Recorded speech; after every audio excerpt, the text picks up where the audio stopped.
I'll never forget the sound of the wind roaring like a freight train that night. I'd been working as a cashier at the truck stop's convenience store for about 6 months, slogging through one graveyard shift after another. The hours were long, but I'd grown to enjoy the strange camaraderie of third shift workers. We were a tight-knit group. Me, our night manager Carla, the fry cook Ricky, and whichever handful of truckers happened to pull in during the dead of night for coffee or a hot meal. Most nights were uneventful. Occasionally, we'd get a rowdy traveler or two, but nothing prepared us for the horror that loomed in the skies that particular evening. The forecasters had been warning of severe storms all week, but nobody expected the magnitude of the chaos that arrived. The night started the same as any other. I showed up at 10 p.m. to relieve the second shift cashier. The parking lot was dotted with a few semis, their headlights cutting through the darkness. Ricky was behind the grill, flipping burgers for a driver, with a growling stomach and an even growlier temper. Carla was making her rounds, checking the restrooms, stocking shelves, and muttering about how corporate never bothered to send enough supplies on time. Storm warnings crackled over the radio in the store, but we'd all learned to tune those out, unless the alarm really picked up. Around midnight, a group of truckers came in, drenched and complaining about the wind picking up. Their trucks were getting buffeted by increasingly strong gusts, but they seemed more annoyed than worried. Outside, the sky flickered with lightning. Thunder boomed in the distance. The truck stop's neon sign hummed and flashed, droplets of rain beginning to pelt the windows. Carla told me to keep the news station on just in case. The meteorologist's voice sounded urgent, but we were all used to sensationalist warnings. We had no clue what was barreling our way. Not long after, the power flickered. That was our first real sign of trouble. Ricky started cursing from the kitchen as the lights dimmed, then flared back to life. We didn't lose power entirely, but the overhead fluorescence seemed weaker, as though the building itself was losing strength. Outside, I saw the big rig swaying. I asked Carla if we should tell the remaining customers to gather somewhere safe, but she shook her head. Unless there's a tornado on the ground, we just keep calm, she said, though her voice trembled slightly. It was clear she was worried. Within half an hour, every phone in the place shrieked with an emergency alert. A tornado had touched down several miles away and was heading east, straight for our location. Panic flared in my chest when I saw that alert on my phone. Some of the truckers in the store scrambled to look out the windows. The sky had turned a sickly green color, lightning streaking through the clouds. The wind intensified, bending the thick metal lampposts out in the parking lot. One driver, a veteran on the road for over 2 decades, looked pale as a sheet. "We need shelter," he said firmly. Carla took charge, instructing us to head to the walk-in cooler behind the kitchen. It was the only part of the store with sturdy, windowless walls. The second she gave the order, we all realized we had only moments to act. The tornado sirens in town began to blare, a lonely wail carried by the gusts. Ricky shut off the grill, and we rushed the 3 customers, 4 if you counted the man who'd just come in, drenched and frantic, back toward the cooler. My heart was pounding so hard I could hardly hear anything else. The wind was roaring louder by the second. We barely made it inside the cooler when the first set of windows shattered. The sound of the glass exploding echoed off the metal walls of the cooler as I slammed the heavy door behind us. Ricky shoved a stack of boxes against it to keep it from flying open if the pressure dropped. Inside, the cooler was frigid, the floor slick with condensation. We huddled together among racks of soda bottles and stacks of packaged sandwiches, adrenaline surging as the storm raged. Carla grabbed my wrist with a trembling hand. "We're going to be okay," she kept saying. "We're going to be okay." I'm not sure who she was trying to reassure. me or herself. The others were praying or muttering curses. One trucker named Lou closed his eyes tight, reciting the Lord's Prayer under his breath. The walls rattled, and the shriek of the wind was deafening. My ears popped as the pressure changed. I'd heard that tornadoes could suck the air right out of a building, and it felt true in that moment. I could hardly catch my breath. Then came the most terrifying noise I've ever heard. A low, monstrous roar that vibrated through my bones. It was like standing next to a jet engine. The tornado hit with an impact that shook the entire building. We felt the walls buckle. The floor beneath us trembled. We squeezed each other's hands in terror.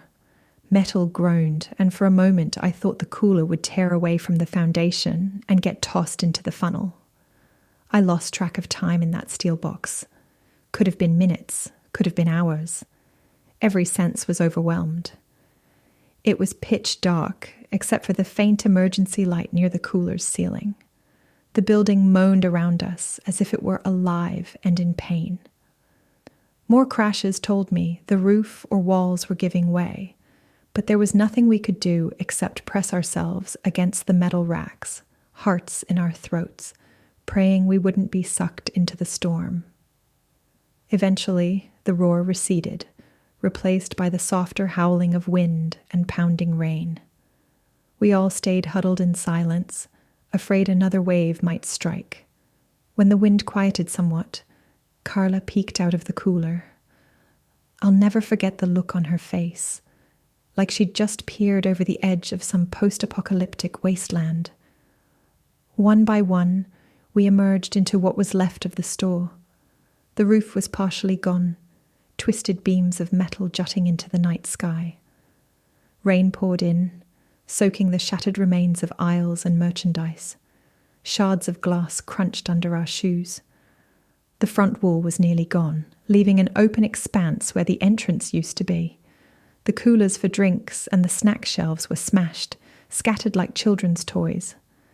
The once familiar smell of fries and coffee was overwhelmed by the scent of wet insulation, spilled detergent, and the pungent odor of gasoline from the pumps outside. We stood in stunned silence. The tornado had carved a path of destruction across the lot.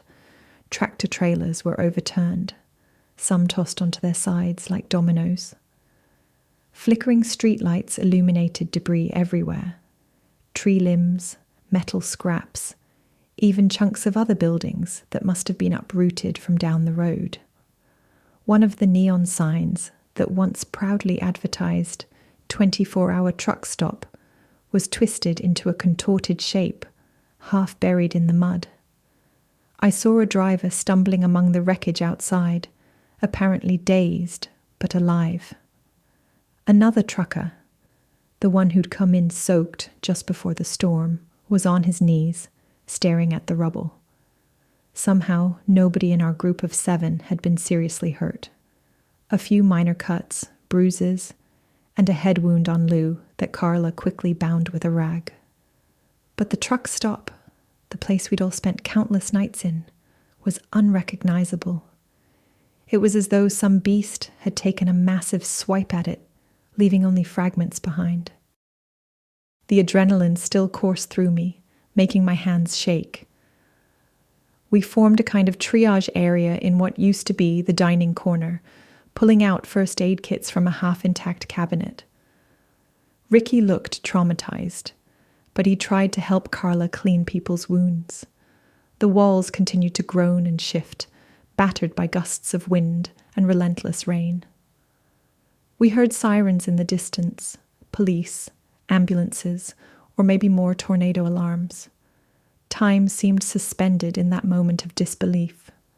Eventually, some paramedics arrived, carefully navigating the debris field. They'd parked their ambulance down the road because it couldn't make it through all the destruction. Their flashlight beams cut through the dark as they asked us about injuries and looked for anyone else who might be trapped. I remember hugging Carla tightly, tears streaming down my cheeks, relieved that we had made it out alive. I couldn't fully process the devastation around us.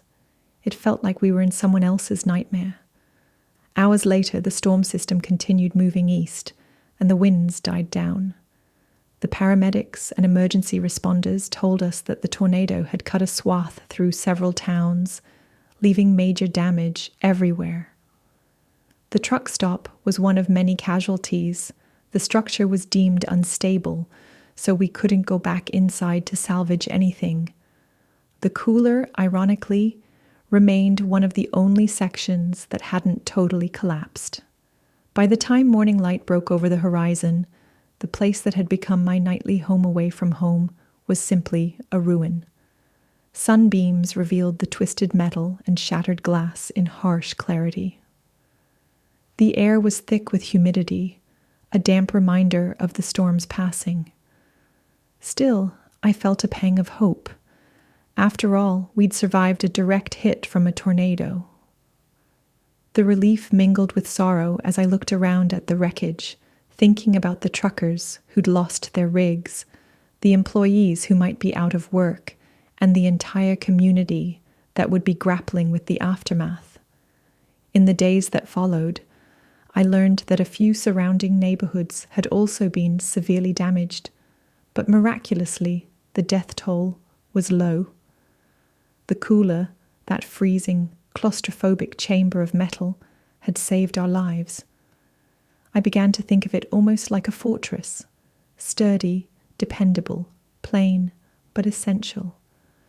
During the scariest moments of my life, those steel walls kept me and my co-workers breathing. Now, whenever I drive by that stretch of highway, I sometimes see the vacant lot where the truck stop used to stand. The company decided it wasn't worth rebuilding on the same spot, so they sold the land. It's hard not to feel a rush of memories when I pass by. I still picture the old neon sign shining in the darkness, Ricky slaving away over a hot grill, Carla grumbling about inventory, and me wiping down the counter while the radio played. And of course, I remember the night the tornado came, roaring like an unstoppable monster, and how we survived by huddling in that chilly metal box.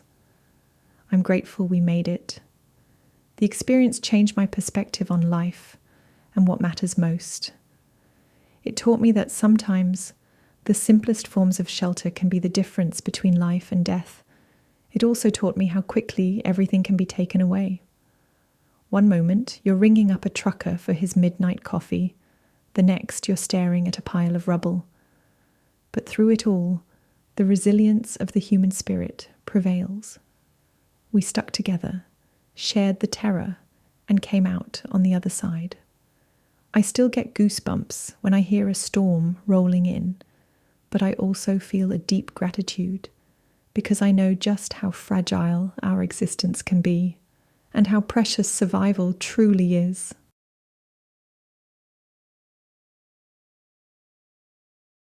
I had just turned 19 when I took the graveyard shift job at the corner gas station near my college campus. Tuition was high, and I was desperate for any work that fit my erratic class schedule. When they offered me the position, I jumped at it without thinking twice. The idea of working from 10 p.m. to 6 a.m. sounded intimidating, but I needed the money. Besides, I told myself, how bad could it really be? On my first night, my trainer was a 30-something guy named Marcus. He had kind eyes and a patient demeanor. As soon as I arrived, he walked me through the basics: how to run the register, how to check IDs for beer or cigarettes, and how to handle the lottery machine. The store was surprisingly large for a gas station, with half a dozen aisles of snacks, a small refrigerated section for drinks, and a plexiglass booth behind the main counter. "It's usually quiet," Marcus said with a reassuring smile. "We might get a few customers buying late-night munchies or desperate for energy drinks, but most folks are harmless." He showed me how to scan items, bag them, and work the cash drawer. It was straightforward enough. The hardest part was staying awake. So Marcus offered me coffee from the store's ancient coffee maker, which sputtered and moaned but still produced a decent cup of caffeine. The first couple of hours were uneventful. A few students from the college came by, purchasing snacks after a late-night study session. One or two random folks drifted in, bleary-eyed and yawning. Marcus and I chatted about our backgrounds.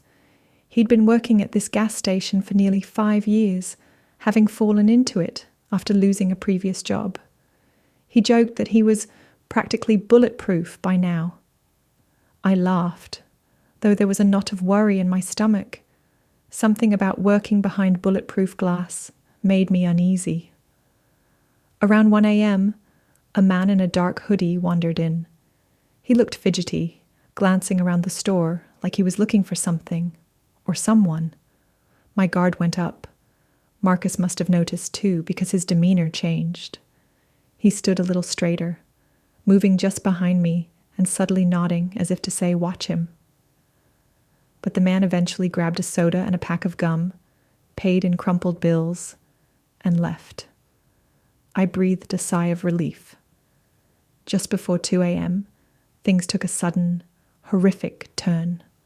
2 men burst through the door, both wearing black masks and brandishing guns. My heart lurched into my throat as I realized what was happening. A robbery. My first night on the job. I froze in place behind the register, my mind screaming for me to do something, anything, but I was paralyzed. "Open the register!" One of the masked men barked, pointing his weapon directly at me. Marcus swiftly stepped forward, putting himself between me and the robber. My hands shook so badly I could barely function, but Marcus kept his composure. He opened the register, hands raised slightly to show he wasn't going to fight back. I remember every detail. The flickering fluorescent lights, the cheap smell of hot dogs on the roller grill, the pounding of my heart in my ears. While one man grabbed the cash from the register, the other paced around the store, gun raised. There was only one customer at that moment, a middle-aged man who'd been scanning the beer cooler. He must have heard the commotion because he came around the corner, hands up. But I saw something in his eyes, anger, perhaps a misguided sense of heroism. Before anyone could stop him, he lunged at the robber, attempting to knock the gun away. It happened so fast, yet it felt like slow motion. The struggle sent displays crashing down. The robber snarled and squeezed the trigger. A gunshot reverberated through the small space, louder than anything I'd ever heard. My ears rang, and I felt my knees go weak. Marcus stumbled back, his shirt blooming red at the chest. He toppled to the floor behind the counter. I screamed, a sound I didn't realize could come out of my own throat. The man who had tried to intervene froze in shock as the robber turned the gun on him. But then the first gunman shouted something, maybe telling his partner to leave, and they both bolted out the door, cash in hand. I stood there shaking, tears streaming down my face, staring at Marcus lying on the tile floor. My mind refused to believe what my eyes were seeing. "Call 911!" the remaining customer yelled. But I was already fumbling for the store phone, my hands slippery with sweat and trembling so violently it took me 3 tries to dial the emergency number. The dispatcher's voice sounded distant, muffled by the pounding in my head. I managed to explain that there'd been a shooting, then I dropped the phone to kneel next to Marcus. He was gasping, blood staining his uniform. I grabbed some paper towels from the counter, pressing them to his wound. My tears blurred my vision. "You're going to be okay," I kept saying, not even sure if he could hear me. "Just hang on, please." The sirens came too late. By the time the ambulance arrived, Marcus was already unconscious. The medics rushed in, barking orders at each other, trying to stabilize him. They carried him away on a stretcher, red lights reflecting off the glass doors. I stood there numb, drenched in guilt that I hadn't done more. The store looked like a war zone, knocked over displays, a pool of blood behind the counter, shattered glass from where the robber's gun had gone off. I gave my statement to the police, recounting every horrifying detail. My voice shook the entire time. The officers seemed sympathetic, but I could tell they'd seen this scenario too many times. They asked the middle-aged customer for his version of events, and he seemed equally shaken. "I just wanted to help," he kept muttering, staring at the bloodstains. I couldn't bring myself to look at him directly. Part of me blamed him for escalating the situation, though I knew it wasn't fair to pin everything on him. The real blame lay with those masked men. A few hours later, the manager arrived, pale-faced and sweating. He muttered something about how we'd be closed for the rest of the night, told me I could go home. The police offered to give me a ride since I was in no condition to drive. In a daze, I got into the back of a squad car, stared out the window at the neon lights of the station. Everything felt distant, unreal. When I finally made it back to my dorm room, I couldn't stop shaking. My roommate, Kelly, tried to comfort me, but how do you console someone who just watched her co-worker get shot to death? I didn't sleep a wink that night, or for many nights after. I kept replaying the robbery in my head, wishing I had done something different, though logically I knew I was helpless. The guilt was overwhelming. Marcus didn't make it. The bullet had torn through a vital artery, and he died in surgery later that morning. I found out via a call from the store manager, who was choking back tears while he told me the news. I remember dropping the phone and running to the bathroom, my stomach lurching as I heaved. The finality of it all hit me like a sledgehammer. I was there for only a few hours, my very first night, and everything had changed forever. The police caught the suspects a few days later. I had to go down to the station to give a more detailed statement and later identify them in a lineup. Facing the men who ended Marcus's life was one of the hardest things I've ever done. My fingers shook as I pointed them out through the glass. They looked different without their masks, almost ordinary, which somehow made it more chilling. They didn't seem remorseful, just caught. I left the station feeling hollow, like a part of me had been ripped away. Since that night, I've struggled with nightmares. My chest tightens every time someone new walks into a store I'm in, whether I'm working or just shopping. The sound of a door chime can trigger my memory, sending a jolt of terror through my veins. A therapist suggested I try medication for anxiety, and I reluctantly agreed. Sometimes the pills help me sleep, but the dreams always find their way back. I dropped the job immediately. I never went back to that gas station. I couldn't even bear to walk past it. The manager was kind enough to mail me my last check. He also sent a small card, saying that they were holding a memorial service for Marcus. I couldn't bring myself to go. I felt too guilty, too raw with emotion.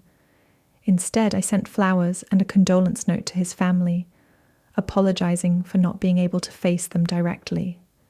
It's been months now. I still attend therapy sessions, slowly piecing my life back together. My grades slipped for a while because I couldn't focus in class without seeing gun barrels and hearing that deafening blast. Some nights I jolt awake, convinced I'm back behind the counter, forced to open the register at gunpoint. Kelly has been my rock, and my professors have shown me remarkable understanding, granting extensions when I can't keep it together. But no matter how much progress I make, I can't erase what happened. It changed me. I realize now that danger can strike in the most mundane places, no matter how short a time you've been there. Part of me wants to share my story, so others might be more cautious, more aware of their surroundings. Another part of me just wants to erase the memory altogether. I think about Marcus often, how he stepped in front of me, how his last act was to protect the wide-eyed newbie on her first shift. In a way, I owe him my life. I'm not sure I'll ever be able to repay that debt, but I try to honor him by living more cautiously, more gratefully. I'm on track to graduate, and I hold on to the hope that someday I'll use my education to make a difference in the world. maybe in a way that helps others in crisis. For now, the trauma is still fresh. I flinch at loud noises. I avoid night shifts, and I can't help but look over my shoulder whenever I enter a store. Yet, I also feel a little stronger each day, determined not to let that tragedy define my entire life. It's a long road to recovery, but I'm walking it one step at a time, guided by the memory of a coworker who deserved better, a man who showed me profound courage on the very night I stepped into a world I never knew could be so cruel.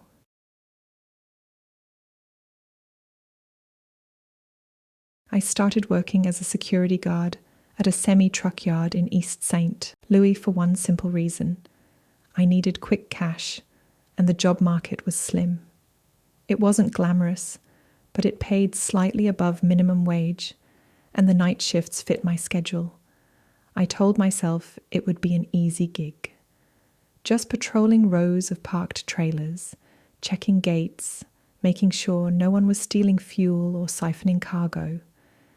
Normally, my nights consisted of long stretches of boredom, punctuated by the occasional restless wander to keep myself from dozing off. I'd walk along the chain-link fences topped with barbed wire, shining my flashlight at anything that seemed out of place. Most nights, there wasn't a soul around, except the distant hum of highway traffic and the rustle of stray cats rummaging through trash. The yard itself was massive, with over 100 semis parked in neat rows, waiting to be hooked up and driven off in the morning. My post was a small guard booth by the front gate, equipped with a phone, a desk, and old security monitors that only captured grainy black and white footage of a few key areas. It was around 2 a.m. when I saw a car pull up to the far end of the yard on the monitors. That was unusual. The main entrance was near my booth, and visitors had to check in with me. This car must have slipped in from a side road or a gap in the fence. Instantly, my heart started beating faster. This area was notorious for gang activity and petty theft, but rarely did people drive right into the yard.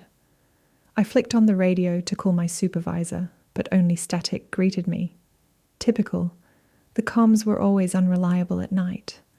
I grabbed my flashlight and started making my way across the lot, keeping behind the rows of trailers so I wouldn't be easily spotted. The overhead security lights cast long, eerie shadows on the asphalt. As I got closer, I heard voices, angry and low. My palms went sweaty around the handle of the flashlight. I'd been told during training never to play hero. My job was to observe and report, call the police if something was seriously wrong. But curiosity overrode caution, and I crept closer, crouching behind a trailer. That's when I saw them. 2 men standing by the trunk of the car, which was parked between 2 semis. A third man was kneeling on the ground. The kneeling man's voice was panicked, pleading in a language I couldn't fully understand. My instincts screamed at me that I was witnessing something terrible. The man with the gun pressed the muzzle to the kneeling man's forehead. My breath caught in my throat. A single shot rang out, echoing through the trailer yard. The kneeling man collapsed, face hitting the pavement. I slapped a hand over my mouth to stifle a gasp. My mind reeled. Should I run? Should I call 911? But I was frozen in shock for a heartbeat too long. One of the killers looked around, alarmed by the echo. He whispered something to his partner, and they both glanced in my direction.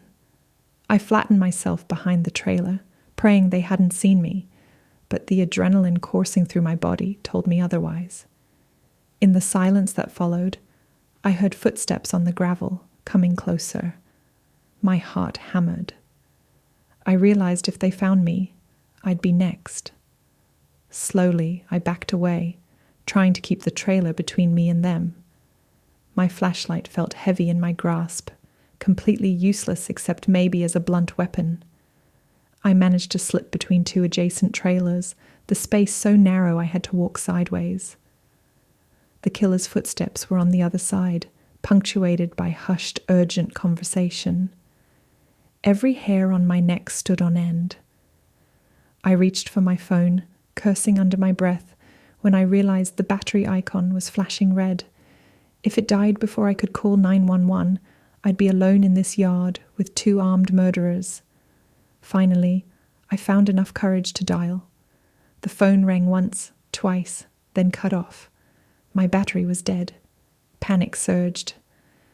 I took a moment to steady my breathing, weighing my options. I could try to make a dash back to the guard booth, maybe lock myself in and use the landline. But the booth felt a mile away, and the yard was wide open. They'd spot me the second I broke cover. I decided my best bet was to stay hidden and inch my way toward the perimeter, where I could possibly slip through a hole in the fence or find another hiding spot. Moving as quietly as possible, I navigated the labyrinth of trailers, each step feeling like a thunderclap in my ears. The footsteps and voices behind me continued, growing louder or softer, depending on how close they came. At one point, I peeked around a trailer corner and saw one of them, a tall man with a shaved head, scanning the darkness with a small flashlight. He muttered something that sounded like, "I know you're here." My stomach churned. They'd heard or seen some sign of me. I crouched low, ducking under the rear of a semi. Oil dripped from the engine, staining my uniform. I covered my mouth to muffle my breathing. The tall man's flashlight beam swept across the asphalt, inches from my hiding spot. If he bent down, I'd be done for. He moved on. I waited a full minute before daring to move. My legs ached from tension, but I forced myself to keep going. I was only about halfway to the guard booth, but it felt like miles. The yard suddenly seemed like a maze designed to trap me. Every squeak of metal or crunch of gravel sent my heart into overdrive. In the distance, I spotted the faint glow of my booth's overhead light, a beacon of safety. I just had to get there, call the cops, and lock myself in. I pressed on, weaving between trailers. A sliver of hope formed in my chest, thinking I might actually make it. Then I heard a shout behind me, an angry, triumphant shout. They must have spotted me.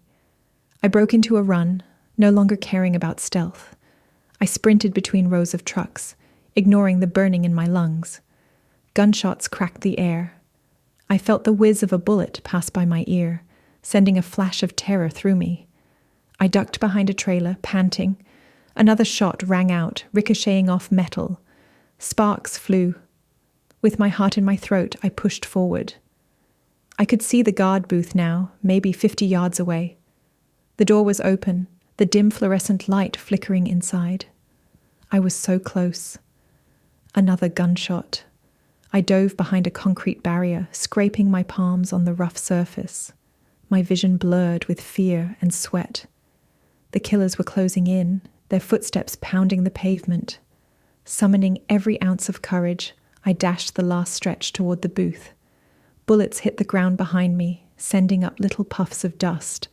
By some miracle, I made it inside and slammed the door, locking it with trembling hands. The booth had windows on 3 sides, but they were bullet-resistant glass, though I wasn't sure how well they'd hold up against sustained fire. I lunged for the landline phone on the desk. My breath was ragged as I punched in 911. 911, what's your emergency? A voice crackled. There's been a shooting, I gasped, staring at the booth windows. They shot someone in the yard. They're trying to kill me. Shots thudded against the window, spiderwebbing the glass. I cried out, dropping to the floor. They're shooting at me right now, I shouted into the phone, my voice cracking. The operator tried to keep me calm, asking for my location. I rattled off the address, praying I had it right.